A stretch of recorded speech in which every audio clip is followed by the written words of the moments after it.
Mesdames, Messieurs, bonjour, chers collègues, bonjour, merci pour cette invitation. Et donc, je vais attaquer tout de suite. Je suis l'anglais de service.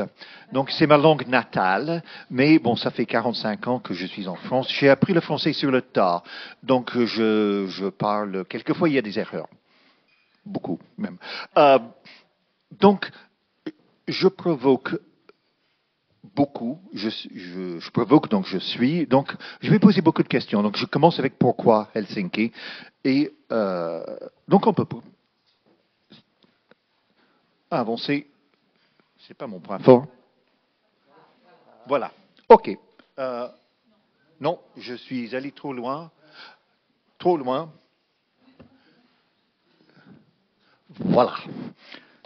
Je suis déstabilisé très facilement. D'accord. Donc, en fait, je ne suis pas traducteur. Je suis un lexicographe. Avec l'origine, j'étais archéologue. Mais j'ai mal tourné, je suis venu à lexicographe. Donc, lexicographe monolingue, c'est-à-dire que je travaille en anglais ou en français, je ne fais pas des bilingues. Mais je suis toujours dans cette notion de médiation des langues et du savoir. Mes origines sont ce qu'on appelle la linguistique du corpus, c'est-à-dire on étudie des grandes masses de données pour extraire des informations dans une utilité lexicographique. On utilise énormément d'informatique, mais j'ajoute quelque chose qui est un peu oublié de nos jours, qui s'appelle la sagesse, que je trouve très utile dans l'interprétation des données. Donc, linguistique du corpus, lexicographe, et ma lexicographie était à l'origine en anglais, langue de spécialité. Je peux vous parler très très longtemps sur les plantes parasites parce que j'ai travaillé énormément là-dessus. Et puis maintenant, c'est surtout en lexicographie historique en français, mais toujours sur cette sens de médiation de savoir, médiation des langues. Mais j'ai un autre chapeau un peu plus bizarre, c'est NRESH. C'est une association européenne que j'ai cofondée, que je suis président honoraire, qui est une association sur l'évaluation de la recherche, sur les politiques de recherche, principalement en sciences humaines et sociales, mais on observe l'ensemble. Donc on va pas mal parler de ces problèmes d'évaluation et la science ouverte. Pourquoi? Pourquoi Helsinki? Évidemment, c'est pas la ville, on est sur le multilinguisme et cette initiative qui va promouvoir le multilinguisme dans le monde de la recherche. Pourquoi? Parce que le monolinguisme est triste. Si je parlais uniquement en anglais, ce sera triste. À mon époque, on ne voyageait pas, mais c'est triste. Les langues, c'est une richesse inouïe. Donc, les langues, c'est de connaître d'autres cultures. Donc, le multilinguisme, c'est cette ouverture vers le monde. Puisque c'est très confortable de parler anglais, puisqu'on peut aller dans tous les aéroports du monde et comprendre. Mais c'est également très confortable de parler le français, parce qu'on est dans les langues majeures. Donc pour nous, c'est confortable. Mais si vous êtes, par exemple, finlandais, si vous êtes frison, si vous êtes breton, c'est plus compliqué. Des langues moins parlées posent problème, donc vous êtes obligé d'adopter une autre langue. Donc ça, c'est pourquoi le multilinguisme est important. Et c'est surtout pour moi, en tant que lexicographe, puisque la science ne s'adresse pas uniquement à nos pairs, il faut penser quelquefois à la société en général, et même de nos collègues de d'autres disciplines qui ne vont pas comprendre ce que nous allons dire.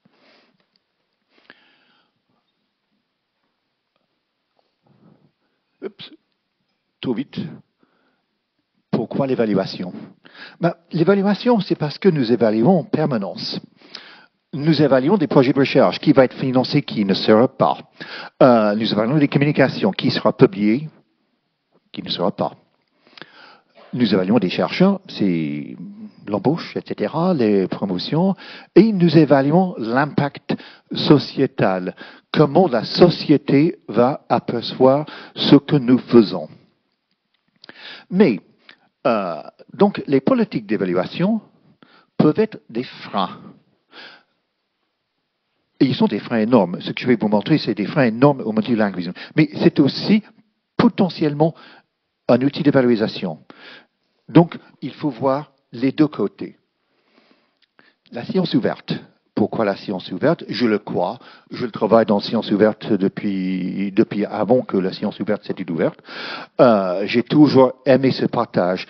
Mais pourquoi? Puisque il faut pouvoir accéder à des publications. Ça facilite l'introduction, puisque si un document est disponible, on peut le faire traduire beaucoup plus facilement.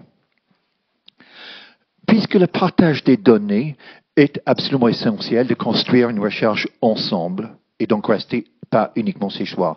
Mais ces avantages peuvent être des freins. Les opportunités de la science ouverte peuvent devenir un opportunisme commercial et je vais vous montrer les dangers là. Les données, on les perd en les mettant ouvertes. Ça peut faire peur à certaines personnes, mais il y a aussi des dangers. Et le fameux l'auteur-payeur, qui est à la base de la publication en accès libre, est un frein absolument énorme à la publication. Et donc, le danger, les dogmes. Le danger d'adopter une situation pour dire que, c'est la nouveauté, c'est bien, sans regarder, en fait, les pour et les contre. Sans connaître les agendas, les autres, les dons qui vont promouvoir quelque chose qui est très bien, mais il y a d'autres qui ont un agenda qui peut être le contraire, ou bien pour eux. Donc, c'est pareil en multilinguisme, il faut peser nos politiques, il faut peser pour voir et pas perdre le contrôle. Le multilinguisme, c'est un des notions fondamentales en Europe.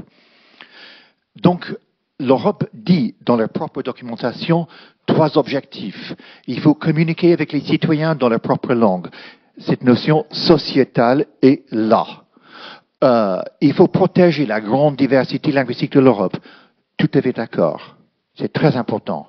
Il faut promouvoir l'apprentissage des langues en Europe. Je le sais, je suis anglais. À mon époque, c'était possible.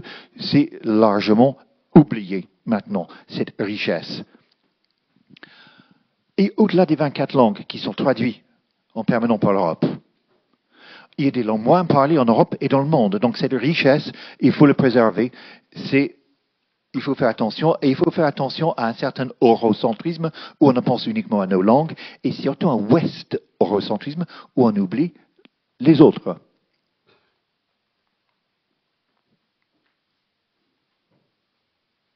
Oups. Voilà. Et donc, un lingua franca peut être utile. L'anglais, effectivement, est un frein pour certains, mais ça permet des scientifiques du monde entier à parler, de publier et pour être compris partout. Ça, c'est un avantage.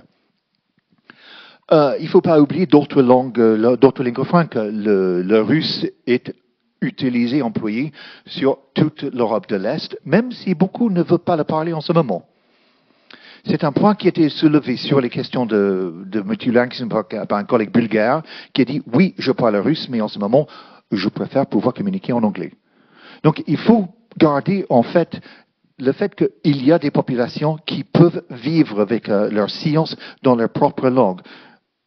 Russe, le chinois, et puis, dans le multilinguisme, l'Indonésie. L'Indonésie, c'est un cas absolument fascinant, avec ses plus de 700 langues. Et donc, en 1945, ils ont créé une langue pour avoir quelque chose qui pour fédérer l'ensemble. C'est une création, ça fonctionne. Donc, les gens sont automatiquement multilingues. L'Inde a choisi la langue du colonisateur. Ils ont aussi choisi une religion qui vient d'Angleterre, le cricket. Je comprends l'anglais, le cricket, je comprends rien. Mais la passion pour eux, c'est énorme. L'Amérique latine a énormément de langues natives, donc eux aussi, ils utilisent des langues fédérateurs. Mais il faut toujours garder les yeux ouverts. Il faut toujours faire attention à des politiques de recherche. L'accès ouvert. L'accès ouvert, c'est très bien, je suis pour. L'accès ouvert date en fait de 2002 avec l'initiative de Budapest qui a demandé pour que les publications soient ouvertes.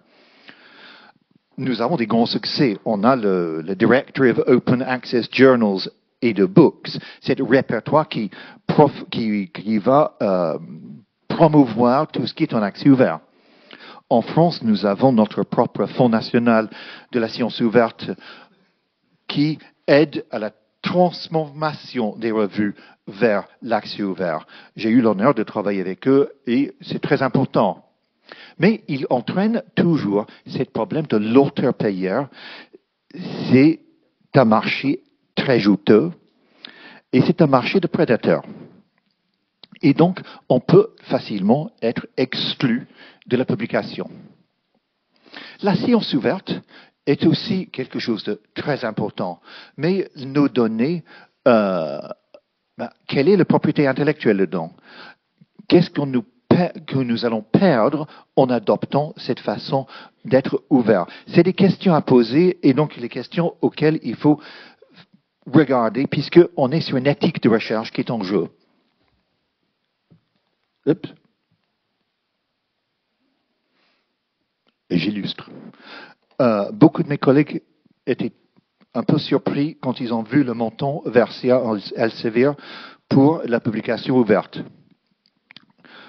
Je reste neutre, je vois l'importance, mais quand je vois le budget que nous avons avec le Fonds national de la science ouverte et ces montants-là, il y a des collègues qui sont surpris. Donc l'accès ouvert a un prix conséquent.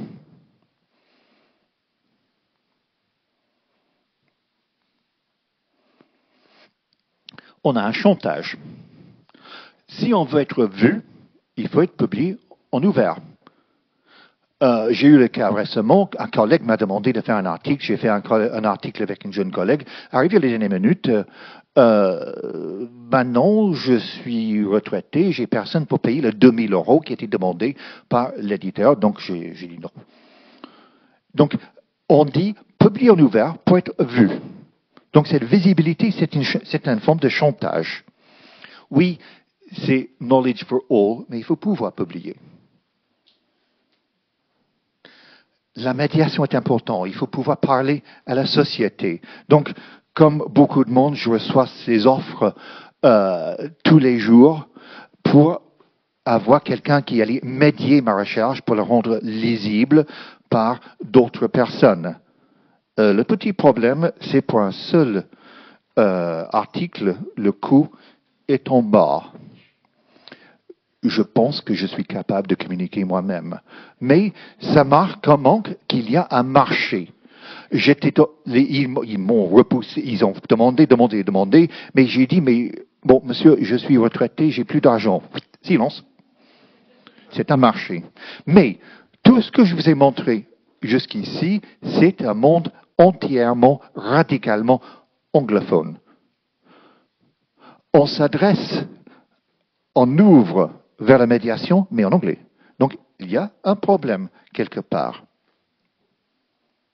Oups, pardon. Donc, il faut un équilibre. C'est pour ça que j'ai parlé de dogme, il faut des équilibres. Il faut des politiques réfléchies. Quand on veut changer l'évaluation, on est en train de le faire, il ne faut pas simplement remplacer, il faut réfléchir avant. Les réformes à tout prix, tout le monde sait que c'est dangereux. Et donc, il ne faut pas oublier que les éditeurs, les grands éditeurs sont importants. On publie pour beaucoup de raisons et il ne faut pas les nier. C'est des revues internationales, la gestion, c'est complexe. Donc, quelquefois, on ne peut pas le faire en amateur, on peut dire. Donc, il faut être conscient de ça.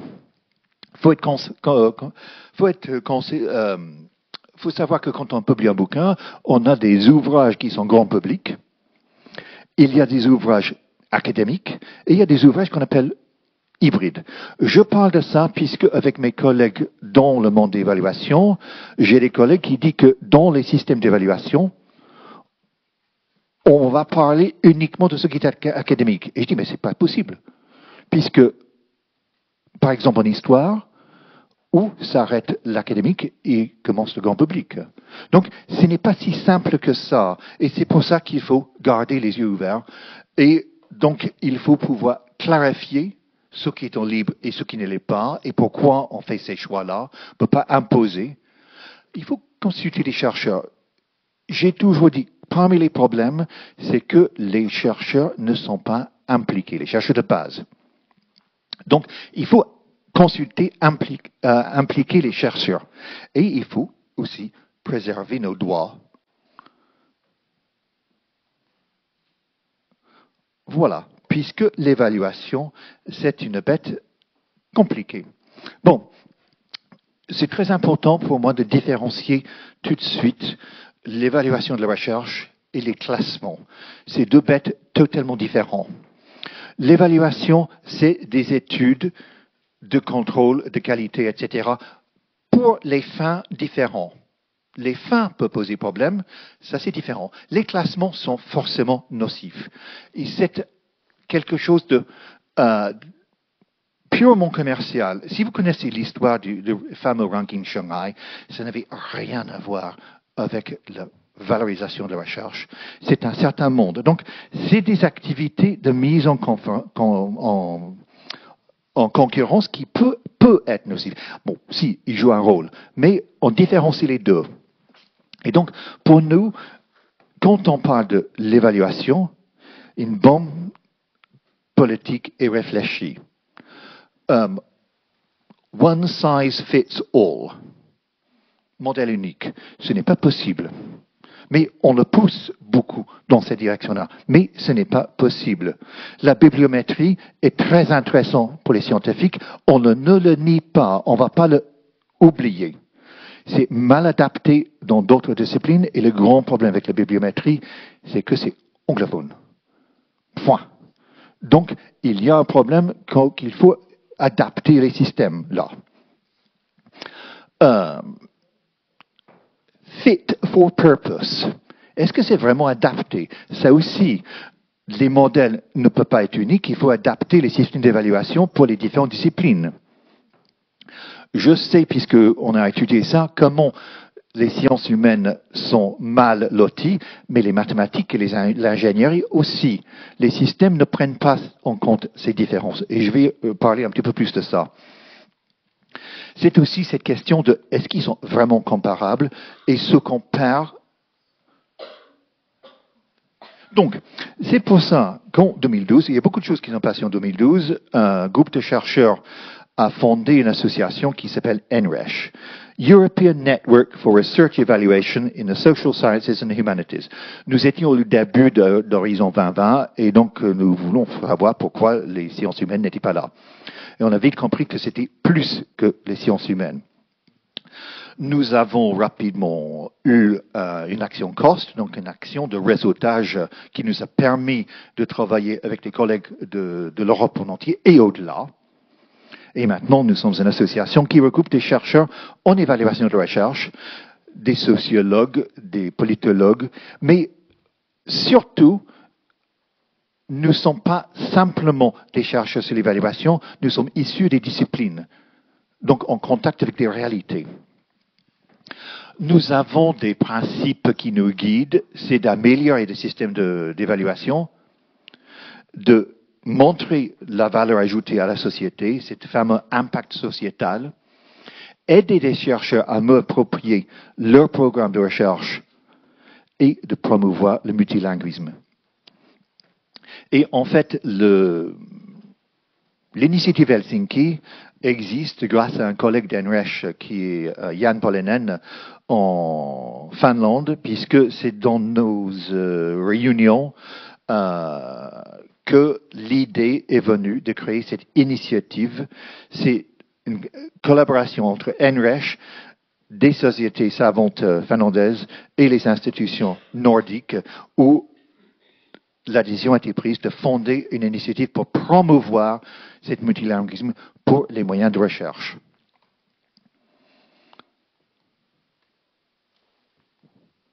J'ai besoin d'informations.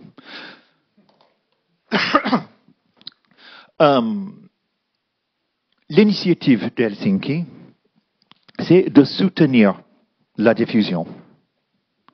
La dissémination est au cœur des problématiques. C'est absolument central que cet accès soit équitable, qu'on n'exclue pas quelqu'un parce qu'ils sont les moyens de publier. Donc, de créer une situation de diffusion du savoir.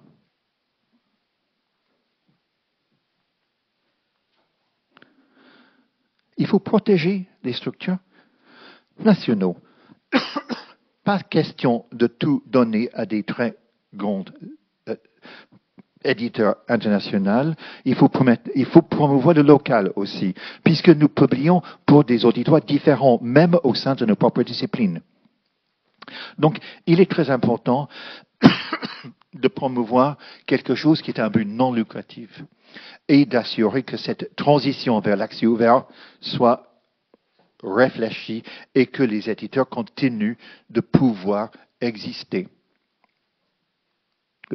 Non. Et surtout, c'est évidemment de promouvoir la diversité linguistique dans les systèmes d'évaluation qui sont des freins potentiels. Puisque si le système d'évaluation est uniquement en anglais, il va de soi que un des collègues ce matin, on a parlé du fait qu'il fallait publier en anglais pour être vu dans leur circuit.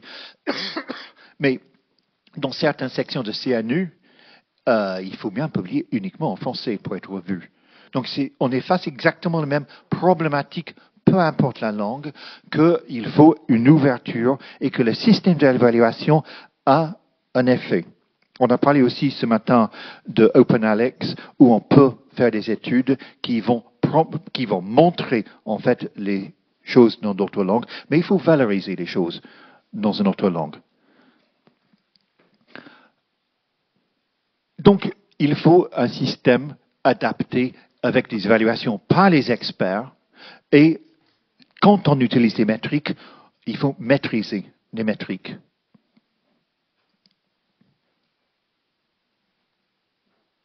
Voilà. Donc, en 6 objectifs, c'est l'initiative Helsinki. C'est permettre la dissémination de la recherche dans plusieurs langues. Le permettre. Pas obligatoire, mais de le permettre. Promouvoir et subventionner. Très important, une dissémination à but non lucratif. Il faut favoriser une recherche de haute qualité, là on est certain.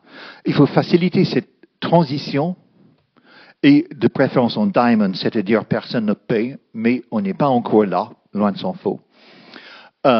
Assurer les systèmes d'évaluation qui acceptent le multilinguisme et veiller à que la bibliométrie ne détruit pas la diversité. Comme je dis, si vous êtes en Web of Science, vous êtes en anglais. Si vous êtes en Scopus, vous êtes en anglais. C'est un problème. Cependant, et pour moi c'est extrêmement important, quand je suis militant, je peux signer des pétitions. Oui, signer est très bien, mais ce n'est pas la solution. La solution, c'est d'agir. C'est de faire en sorte que nous adaptons des politiques de recherche qui nous permettent de vraiment aller en sciences ouvertes et d'impliquer tout le monde au passage. Oups, pardon. Et nous avons parlé aussi ce matin, c'est COARA, qui est la coalition pour une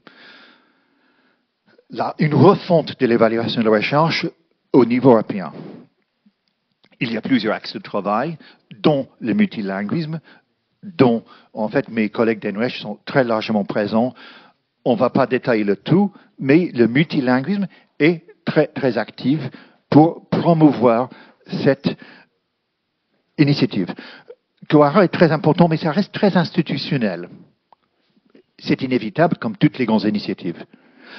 Donc, il faut absolument que les chercheurs de base, c'est pas péjoratif de dire de base, c'est-à-dire les chercheurs dans les universités, dans les institutions de recherche, soient au courant de ce qui se fait actuellement, parce qu'il va y avoir des effets. Mais c'est une avancée très importante. Donc, les clés. La bibliométrie, comme j'ai déjà dit, Web of Science, Scopus, c'est très commercial, c'est très anglo-centré, c'est efficace puisque c'est un commercial. C'est-à-dire, ils ont l'argent pour faire bouger le système. Cependant, donc, il ne faut pas nécessairement abonder la bibliométrie. Le H-index a son utilité. On ne peut pas le nier. Mais il faut mettre en fait les métriques différents comme OpenAlex qui vont nous permettre de regarder autrement. Mais il faut que ces systèmes-là soient pérennes. Le commercial est pérenne. Donc, le non commercial, il faut que ce soit financé correctement et on continue. Il faut que les indicateurs intègrent d'autres langues, que c'est valorisant d'écrire dans une autre langue et pas parce que vous avez écrit uniquement en anglais. Il faut que les systèmes de gestion des données de recherche soient ouverts. On y va avec OpenAlex, mais c'est important de pouvoir comparer l'ensemble des activités des chercheurs. Pas simplement leur publication de recherche, mais l'ensemble des activités vis-à-vis de la société et au-delà. Mais il faut aussi protéger nos données. C'est pour ça un de mes collègues de Leiden a dit qu'il fallait que ce soit ouvert, divers et inclusif, mais aussi décentralisé. Parce qu'il faut impliquer tout le monde dans cette gestion. Ah oui. Quelquefois, je suis surpris quand ça fonctionne. Dans l'évaluation, on a beaucoup décrié l'évaluation par les pairs. Mais bon, je le pratique depuis très longtemps, comme tout le monde dans cette salle, et je ne pense pas que nous faisons si mal que ça. Effectivement, nous travaillons gratuitement pour les entreprises qui vont faire peut-être payer la recherche par la FACE, mais je pense qu'on le travaille bien, donc il ne faut pas l'éliminer entièrement. Par contre, il faut former les évaluateurs, puisque en étant dans les comités de FNSO, de l'ANR, etc., je vois comment les chapelles fonctionnent. C'est un des grands dangers, les chapelles. Et donc, il faut former les gens pour rester neutres. Dans les comités, comme je parle de l'ANR, de FNSO, j'ai vu des systèmes qui fonctionnent très très bien où nous avons eu des systèmes très neutres, c'est des systèmes très rodés, mais en français. Donc c'est possible. Mais il faut toujours faire attention à cette notion de chapelle. Plus le nombre d'évaluateurs est réduit, plus il y a un danger. Donc il faut garder cette en tête. C'est pour ça que très souvent on dit à des gens de publier, de proposer un projet en anglais, simplement parce que vous aurez un pool d'évaluateurs plus large. Ça, le moyen de changer ça, c'est de former des évaluateurs. Pas de changer le système, former. Puisqu'il faut un système légitime qui s'adresse à des communautés de recherche.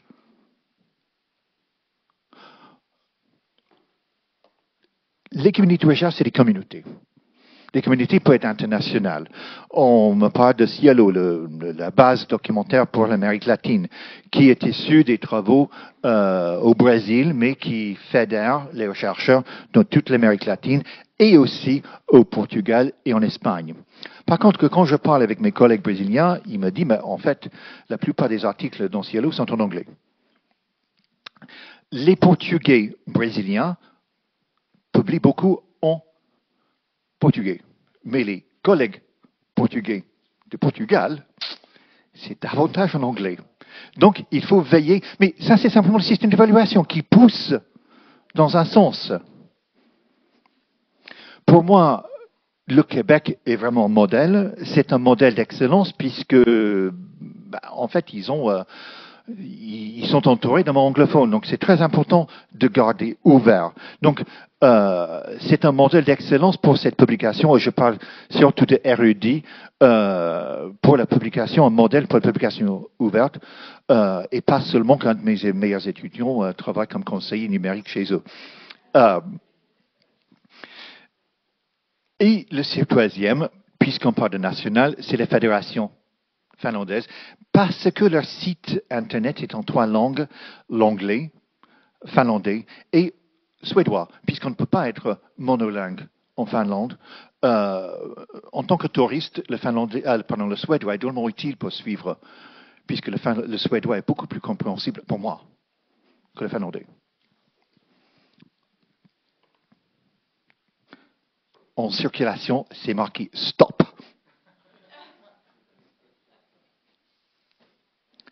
Les communautés, et donc je vais parler rapidement d'une communauté dont je suis parti, la lexicographie. Parce que c'est un exemple de comment des communautés adoptent un système multilingue et comment une communauté peut être entravée en même temps. Lexicographie, c'est souvent mal compris, c'est un métier. C'est un métier, c'est aussi une activité académique, mais c'est un métier d'ingénierie. Il y a énormément d'informatique impliquée et en fait nos clients sont largement les systèmes informatiques et pas les êtres humains. Donc il faut garder ça en tête. C'est très, très informatisé. C'est de l'ingénierie. Le dictionnaire est très important comme outil de médiation aussi. Donc, en Europe, nous avons une association, European Association for Lexicographers, qui regroupe les éditeurs, les chercheurs, etc. C'est multilingue, on est sans domicile fixe, puisqu'on est vraiment totalement international.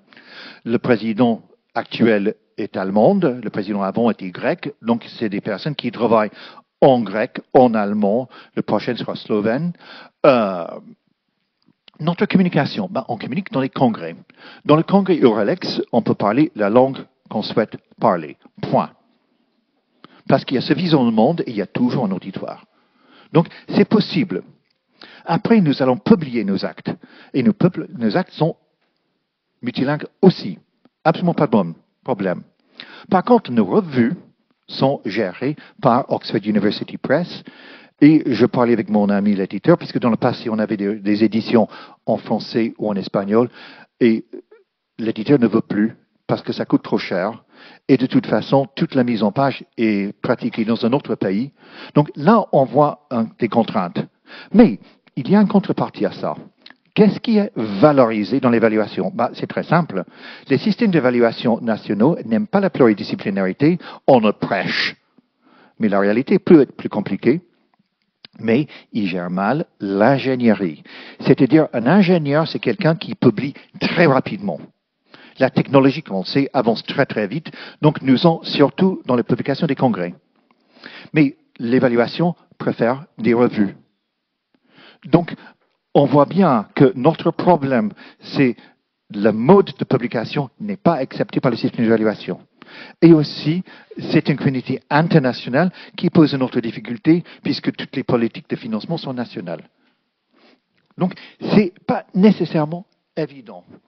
Oui. Est-ce que j'ai sorti un transparent? Oui. Voilà. J'ai dit au début, la science ne s'adresse pas uniquement à nos pairs. C'est très important. Il faut soutenir la diffusion dans notre langue. Il faut communiquer avec les citoyens. C'est un facteur d'impact. Donc, je passe immédiatement à nos facteurs d'impact. Si vous avez déposé un projet ANR, vous êtes bien au courant des étapes qu'il faut suivre. Et la cinquième étape, qui est absolument essentielle, c'est cette valorisation, la promotion vis-à-vis de la société. Mais regarde bien les impacts sociétals, santé, environnement, etc. Puisque, en fait, c'est un reflet de quelque chose d'autre. C'est un reflet absolu des objectifs des Nations Unies pour les SDG, Sustainable Development Goals, c'est-à-dire les objectifs de développement durable. Le développement durable n'est pas de prendre le vélo. C'est au-delà du transport, c'est développer toute la société. C'est totalement impossible à réaliser, mais ça ne veut pas dire qu'il ne faut pas essayer d'y aller là. Donc, c'est la pauvreté, c'est l'égalité, l'éducation, l'internationalisation, des villes plus adaptées, l'environnement. Donc, en fait, quand on veut l'impact, il faut aller dans ce sens-là. Ces objectifs sont un outil, selon moi, très utile pour faire évoluer l'évaluation de la recherche, pour vraiment mettre l'ensemble en multilingue. Ça, il suffit d'aller sur le site des Nations Unies. Là, je vous ai donné en français, mais toutes les langues sont possibles. Oups, pardon. J'ai toujours parlé avec les gens qui observent, et donc les classements, les rankings sont déjà là. Bon, donc c'est les meilleures universités, les top universities, qui sont calculées selon ce système. Qui est le top du top? Ben, voilà, vous avez les meilleurs au monde. C'est très différent du ranking Shanghai, pour une raison très simple. En fait, les universités choisissent d'y entrer ou pas. Et la plupart ne savent pas que ça existe, donc ils n'entrent pas. Et donc, de toute façon, ils ne voient pas leur utilité. Ils ne voient pas leur utilité. Mais le système, vous allez voir que le 17, les relations internationales, sont stables partout. Autrement, chaque institution choisit là ce qui est le plus valorisant. J'ai mes post-it parce que je ne vois pas l'écran bien d'ici. Numéro 5, c'est l'égalité des sexes. Le 15, c'est la vie terrestre. 12, c'est la consommation. 4, c'est l'éducation. Quand on voit la liste là, il n'y a qu'un seul qui dit que l'éducation de qualité est leur point principal. Pas de commentaire. Le marché est autre. C'est les meilleurs ou c'est de la com? Voilà les meilleurs en France. Et pour moi, la réponse est de la com. Je ne veux pas dire que c'est négatif. C'est de dire qu'on met en place un système qui va valoriser. C'est extrêmement intéressant, mais ça ne montre une réalité très, très limitée, puisque les universités choisissent selon leur politique interne ce qu'ils vont valoriser. Donc, ce n'est pas une vision d'ensemble. Et c'est aussi du radical, comme on dit en français, top-down. C'est-à-dire que c'est l'institutionnel qui va choisir est-ce que ça reflète la recherche.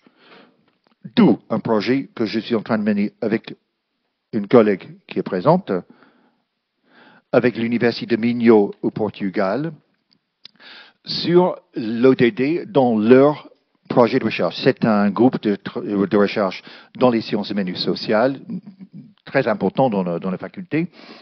Et donc, ce que vous remarquez au début, si c'est bien visible, c'est que déjà, dans notre analyse, nous avons les ODD en anglais, en français et en portugais. Donc, cette diversité est déjà présente. Et puis, nous analysons chaque projet pour voir où ils sont. Ce n'est pas la réponse institutionnelle, c'est la réalité du terrain de ces chercheurs pour valoriser leur recherche. Peu importe la langue. Oups, pardon, trop vite. Voilà. Donc, les résultats. En fait, tous les ans, je suis expert auprès de cette université depuis des années. Et donc, tous les ans, on a un rapport totalement indigeste de toutes les publications, tous les projets, etc. Et donc, nous avons travaillé ça pour voir la réalité là-dedans. Et donc, on voit cette diversité où on trouve que les sciences humaines ont des attaches à minima, très importantes dans le monde de la santé. Ils sont très impliqués dans la gestion des villes. Ils sont très impliqués, évidemment, dans l'égalité des sexes, et ils sont très impliqués dans l'éducation de qualité. Mais c'est cette variété qui montre la vivacité des domaines. Et c'est à partir de là que nous pouvons faire des fiches multilingues d'explication pour que les Portugais voient ce qui se passe dans cette université très dynamique, pour que d'autres le voient. Donc, il est parfaitement possible de valoriser l'ensemble à travers ces ODD.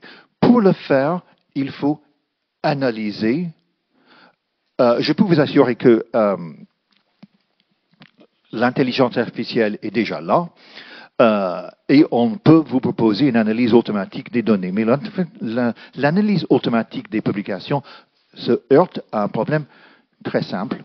C'est ils vont analyser uniquement ce qui est en anglais. Donc, ça limite, point 1.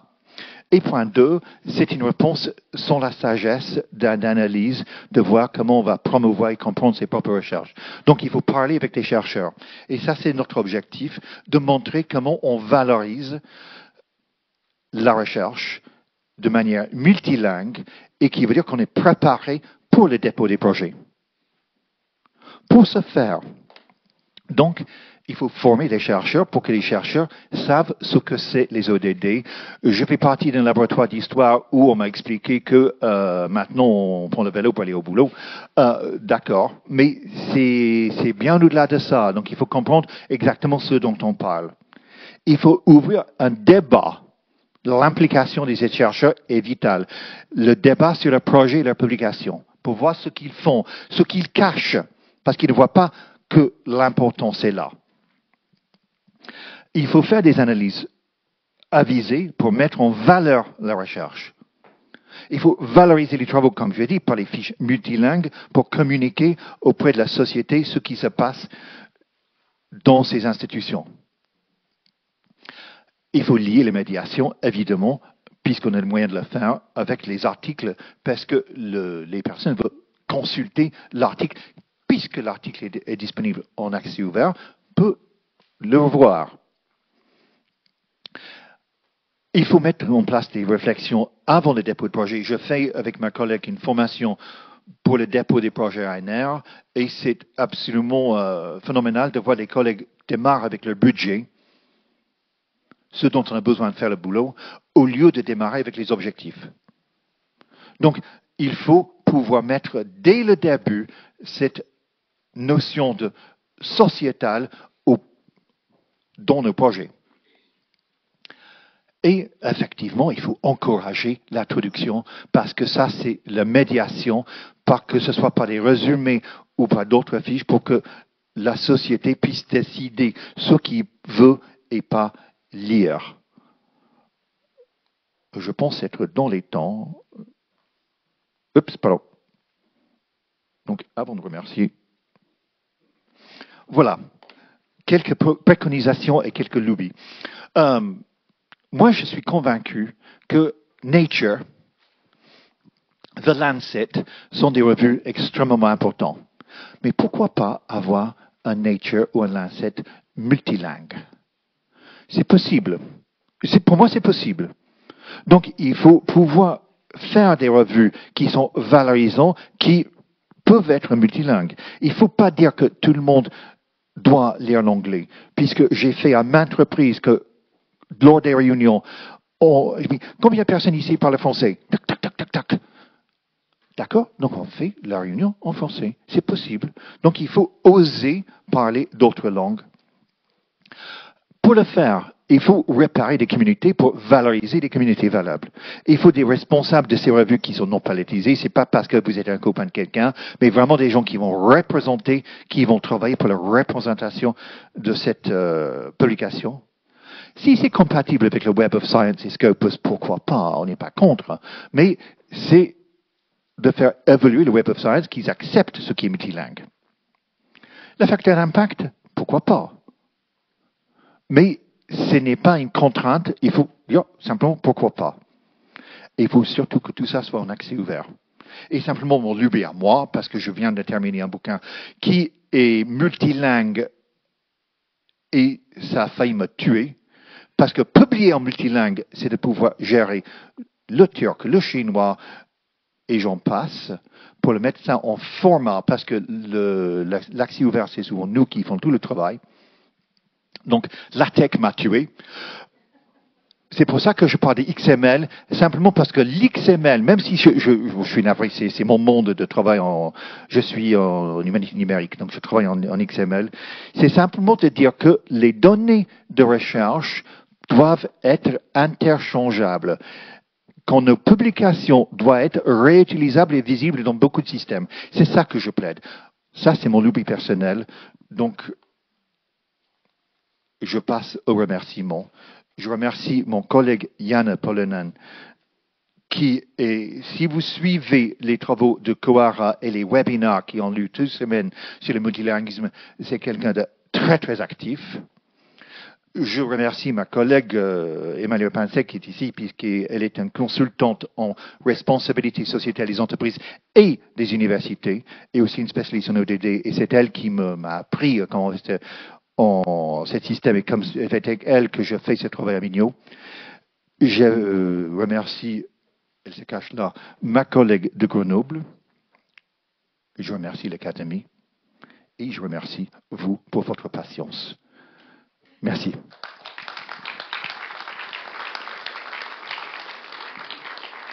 Je suis dans le temps.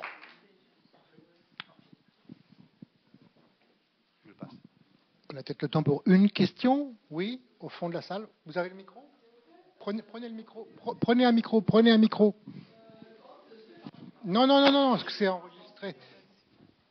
Bonjour et merci beaucoup. S'il vous plaît, considérez-vous la médiation, pour la médiation, serait possible d'accorder un temps d'orientation chercheur avant qu'il publie pour préserver quelque part sa publication? Est-ce que cette idée vous semble réalisable ou pas? C'est-à-dire que la médiation, comme un connaisseur de marché des publications, comme un regard, un axe objectif pouvait permettre une première protection de la valeur des chercheurs. Merci.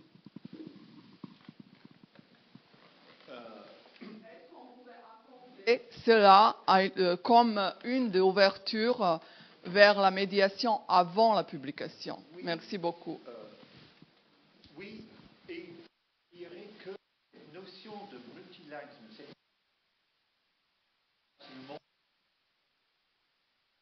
le début des thèses pour que la médiation soit visible et que les gens comprennent que cette médiation est importante et qu'on ne prêche pas simplement des convaincus. J'espère avoir compris votre question qui était complexe, parce que je suis un peu sourd aussi. Donc la médiation, oui, on le met en place, c'est important, ça fait partie de nos activités de recherche. Il faut réfléchir dès le départ.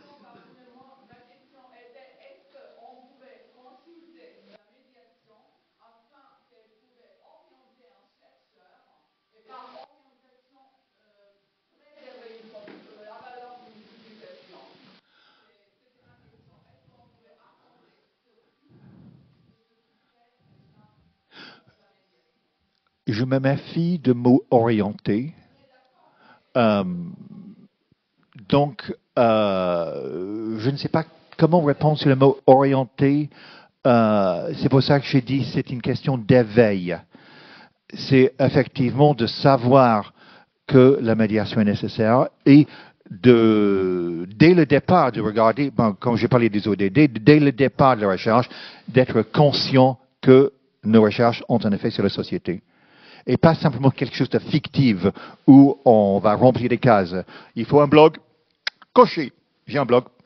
Non, c'est pas ça. C'est d'être conscient de parler aux autres en sachant que tout le monde ne va pas lire nos articles de recherche. Ça n'intéresse pas tout le monde, mais la médiation est vitale.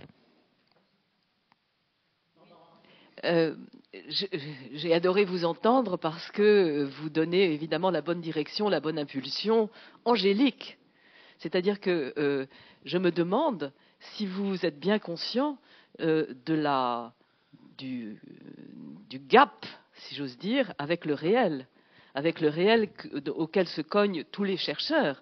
C'est-à-dire que, heureusement que vous êtes en train de faire évoluer la chose.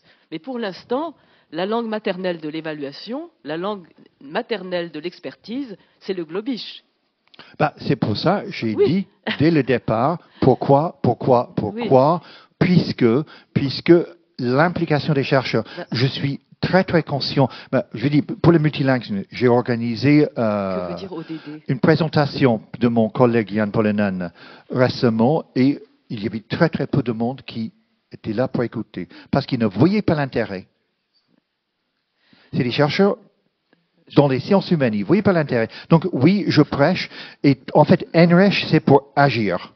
Qu'est-ce que ça veut dire exactement SDG ranking et qu'est-ce que ça veut dire ODD? SDG, c'est les Sustainable Development Goals, c'est les ODD. Merci. Donc c'est le classement suivant, pardon. C'est des classements de comment. J'ai bien compris, mais je voulais vous l'entendre dire en anglais parce que voilà, c'est là que ça se passe.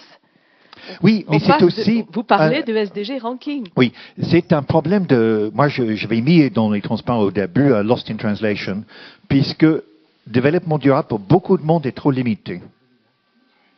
Et donc, c'est comme je dis, c'est pas simplement de prendre un vélo, c'est toute la société en évolution. Et on voit bien ça avec le sustainable, soutenable, légèreté. Il y en a 1000 heures de lettres. Nathalie. Pour poursuivre dans la question de Barbara Cassin, je me demandais quelles étaient les actions concrètes qu'on pouvait mettre en œuvre pour aller à l'encontre des idées reçues en ce qui concerne le multilinguisme. Parce que les études, des chercheurs en sciences sociales ont montré que, par exemple, quand on soumettait des résumés de la même recherche en anglais ou en espagnol, ça c'est des chercheurs en Amérique du Sud, la recherche soumise en anglais était mieux évaluée qu'en français. Les chercheurs américains ne lisent pas la recherche qui est publiée par des allophones. Que le chercheur vient d'une université française ou espagnole, ils ne lisent pas. Et ne lisent que, ce sont des études. Donc, comment est-ce qu'on va vraiment concrètement à l'encontre de ces... Ce ne sont même plus des idées reçues, ce sont des comportements culturels de la science, en quelque sorte. Est trop facile et parce que, en fait, tous les systèmes d'évaluation poussent dans ce sens. Donc, c'est... Coara va dans ce sens-là. On analyse l'ensemble, on a le groupe multilingue où on parle des politiques à mettre en place. Mais les politiques ne sont pas imposées. C'est des politiques à mettre en place. Il faut pouvoir publier et c'est surtout, on utilise les systèmes comme OpenAlex où on peut suivre et valoriser ce qui est dans notre langue. C'est très pratique. Et les communautés sont centrales, puisque c'est des communautés de recherche qui vont changer. J'ai parlé de lexicographie, j'aurais pu parler de l'archéologie et comment on travaille en archéologie aussi. Peut-être que la solution aussi est de faire en sorte que ce qui est publié dans des langues comme le français ou l'espagnol soit de toute première qualité. Quand j'étais étudiant, on me donnait les conseils suivants, que j'ai suivis. Écrivez vos articles, vos meilleurs articles en français et les moins bons en anglais. Voilà. Et c'est ce que j'ai fait.